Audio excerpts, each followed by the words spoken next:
Hello student, আর study রুমে তোমাদের সবাইকে স্বাগত। আশা করছি তোমরা সবাই ভালো আছো।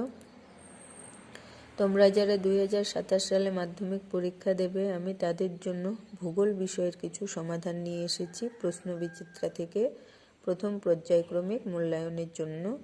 চলো তাহলে শুরু করা যাক। এর আগে আমরা সেট 10 পর্যন্ত প্রশ্ন উত্তর করেছি। আজ সেট 11-এর প্রশ্ন উত্তরগুলো দেখব।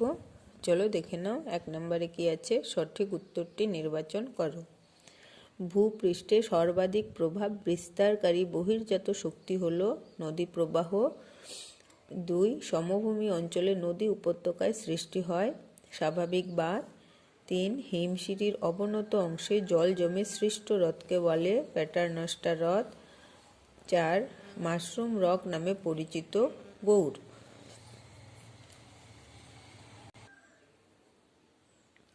পাচ্ছে কি আছে?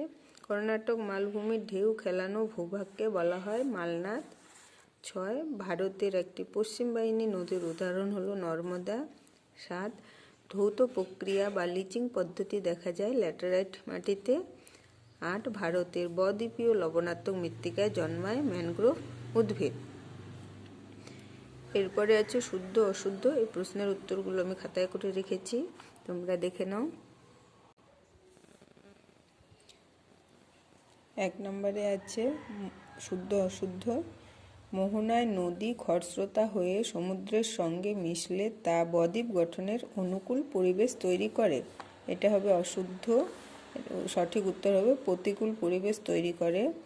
2, মরু অঞ্চলে ঘর্ষণ ক্ষয়ের দ্বারা শিলার উপর আঁচড় কাটা দাগ, গভীর ক্ষত ও মৌচাকের মতো দাগের সৃষ্টি হয়। এটা হবে অশুদ্ধ। সঠিক উত্তর হবে অবঘর্ষ ক্ষয়ের দ্বারা। 3, ব্রহ্মপুত্র নদ তিব্বতে সাংপো নামে পরিচিত হয়েছে। এটা শুদ্ধ। 4, ভুটান থেকে অরুণাচল প্রদেশ পর্যন্ত ভারত চীন সীমারেখার নাম ম্যাকমোহন লাইন। এটা শুদ্ধ। তারপর 2 আছে শূন্যস্থান। দেখো এখানে 1 কি আছে? হিমরেখার ঊর্ধ্বে সদ্য পতিত তুষার হালকা পেঁজা তুলোর মতো হয়, একে ড্যাশ বলে? নেভে বলে।